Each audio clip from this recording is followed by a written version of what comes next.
Hi everybody, and welcome to Final Play Sports Wrap, where we cover the Big 12 Week 3 basketball action.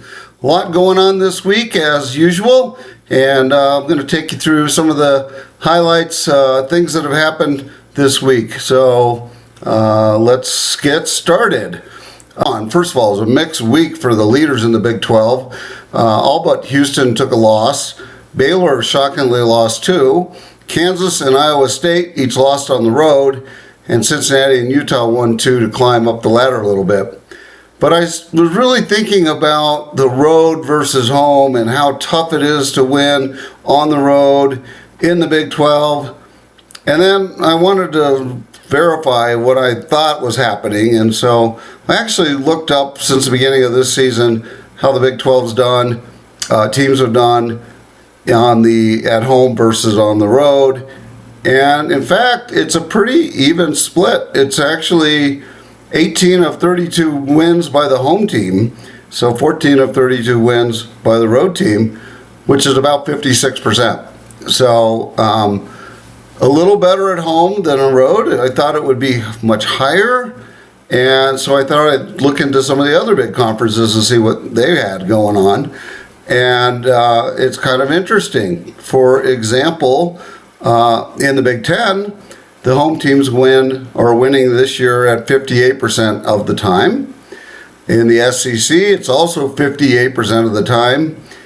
In the Mountain West, it's 58% of the time. And in the ACC, home teams win 63% of the time. So by far the ACC has got the toughest home record so far through the beginning of this season in terms of conference play. So a little bit interesting stat to think about, but it's easier to win on the road right now in the Big 12 than in any conference, which is very surprising because you've got some very tough places to play. Cincinnati's not easy. Morgantown's not easy. Certainly Kansas isn't easy. Iowa State isn't easy. Lubbock's not easy. Baylor's not easy. So you've got some places that are definitely have some good home field advantages, and yet 56% win. So with that, I just want to talk about the week in general. Give some results. Early in the week, Arizona beat Baylor at home, which was a good win for Arizona. And Henry Vessar, the man with 6 vowels and 6 continents, 7-foot forward, had 19 points on 9-11 shooting off the bench. And then Arizona lost to Texas Tech in Lubbock. So not so mixed week for them. Texas Tech went 2-0, so they had a very good week. They beat Kansas State in Manhattan 61-57, and they beat Arizona 70-64. BYU pounded Oklahoma State 85-69 and lost then a thriller in Salt Lake to Utah. Ezra Osser scored a career-high 26, and Hunter Erickson scored the last 6 points for the Utes, including 3 free throws with 13 seconds left, and as a result, Utah upset BYU. Central Florida had a decent week. They beat ASU behind 40 points from Keyshawn Hall, who's a really nice player. Hall was 13 of 18 overall and 4 for 6 from three-point range, but then UCF got beat at home by Houston, 69-68. So tight game there for sure. Wednesday, Iowa State beat Kansas 74-57. That was going to be the game of the week. They sort of pulled away early and never looked back. Curtis Jones, who is, in my mind, all conference, had 25 points and 6 rebounds for Iowa State. So another excellent game for Curtis Jones. And so that was a really nice win for Iowa State. And then they went and got beat in Morgantown later in the week, and in West Virginia beat them. And so a mixed week for them. Houston beat West Virginia 70-54. Juwan Roberts had 22 for Houston. who was blistering hot, shooting 49% overall and 43.3% from the three-point, and that's exceptional, 43.3%. Utah, who was left for dead 2 weeks ago, or last week, won both their games this week, adding a 73-65 road win over TCU on Wednesday. A really good win for them, not so good win for TCU. Oak State beat CU by 10 at home. Cincinnati beat winless Colorado to get their first victory in Big 12 play. And then on Saturday, Kansas beat K-State 84-74, and Cincinnati beat ASU 67-60.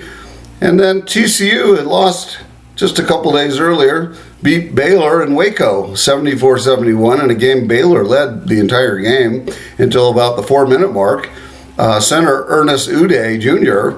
had a monster game for TCU with 18 points, 16 rebounds, and 4 blocks. So the big 7-footer came in and had his way with Baylor, I guess.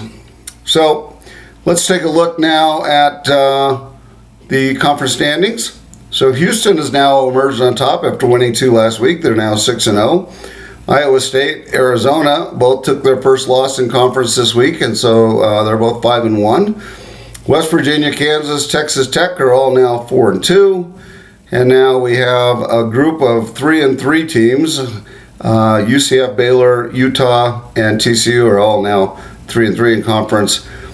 Cincinnati and BYU are both 2-4. Oklahoma State also 2-4, and then the rest of, Arizona State and Kansas State are 1-5, and CU has yet to win a game. From a bracketology update, Lunardi has 7 Big 12 teams in his latest bracketology, which is the number I keep saying. It did not. The latest bracketology was on Friday, so it did not include this weekend's results. Iowa State was a number 1 seed. Kansas was a 3 seed. Houston moved down a seed to 4. Baylor moved down a seed to 7. Texas Tech is a 10. Arizona had moved up to a 6 seed. And West Virginia had settled as an 8 seed. And at Friday's deadline, UCL, Arizona State, and Cincinnati were all in the last 4 out or next 4 out category. My guess is Arizona State's moved completely out at this point. UCL is probably still right around there, and we'll find out tomorrow. Jerry Palm has UCF as a 9 seed, Iowa State a 1, Houston and West Virginia are 6 seeds, Kansas a 3, Baylor an 8, and Arizona a 7 seed. So a lot to follow going on right now. This is a short, sweet update. Final Play Sports Wrap. If you enjoy this, please subscribe to my YouTube page. And if you want to reach me, my contact information follows this video. Hope you enjoyed this session. Thanks so much and have a great day.